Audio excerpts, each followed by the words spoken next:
it's Tiffany from the Montessori Place. Today I want to talk about getting your child to clean up after themselves. Now I think this is something that perhaps all of us can relate to a little bit more in this time of COVID when we're all at home.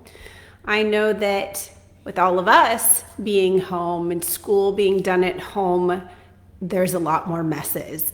And so I'm going to give you tips of how to stay on top of it and prevent it from happening.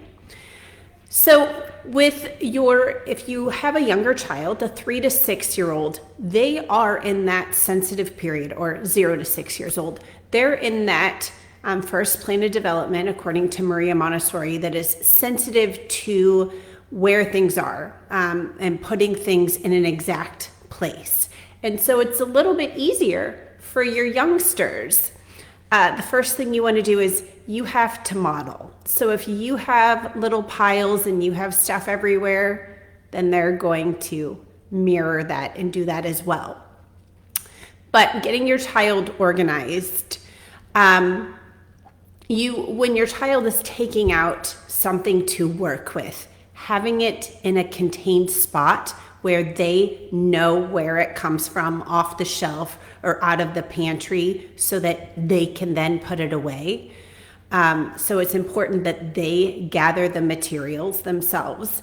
And then you have a workspace or a place that they're going to work. And for some of your younger children, maybe it's a rug, maybe it's a plastic mat, but that defined workspace, so everything is contained there. And then your child does the work. And the understanding of this work cycle is that when you're finished, everything gets put away where it was found before beginning a new task. This doesn't always work as well with your 6 to 12-year-olds. It can. For example, the other day, my sons like to take out Legos, and there are Legos on the bar, on the kitchen counter, on the coffee table. And I had to say to them, because they were in the middle of the school day, but on a break, I said, I need you to take out a rug, and I want you to keep your work to that rug. And so that worked.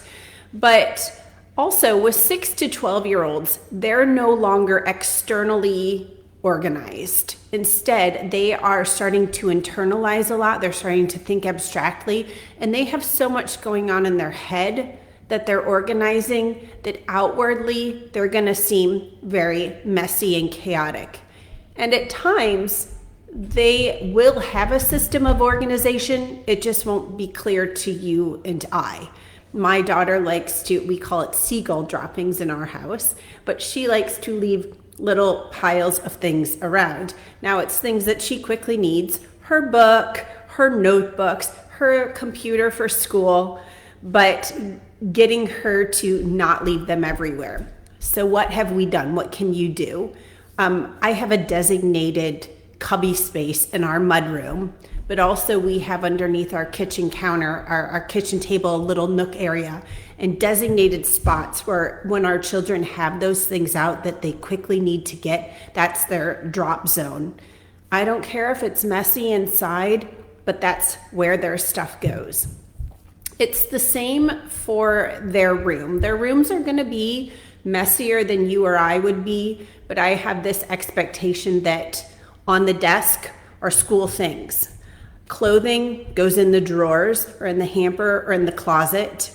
And so that expectation of where things go, organizing with them, showing them how to fold things and put things away, all of that is something that you have to do. You have to model, you have to organize with your child, and you need to have a set place for things.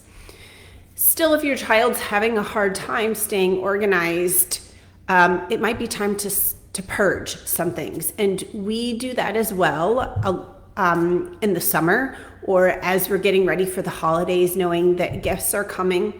We sit down and get rid of things and make room for more. Let's see, what else do I want to say? So yeah, I think that's everything I wanted to say. So just a quick recap. Everything has a place. and your child needs to know where that place is and how to return it to the place. Organize the work area. Gather everything to the work area. The work is done in that area. When the work is done, put everything away before beginning the next work cycle. And then your children are growing and learning, and it's a process. So it's going to be messy. It may not be to your standard, but setting the stage now, your child will be a more organized adult. That's the tip for today. Make sure to share with friends and family and subscribe to my YouTube channel, The Montessori Place. If you are finding my tips helpful, please subscribe to my channel. In the meantime, follow me on Facebook at The Montessori Place.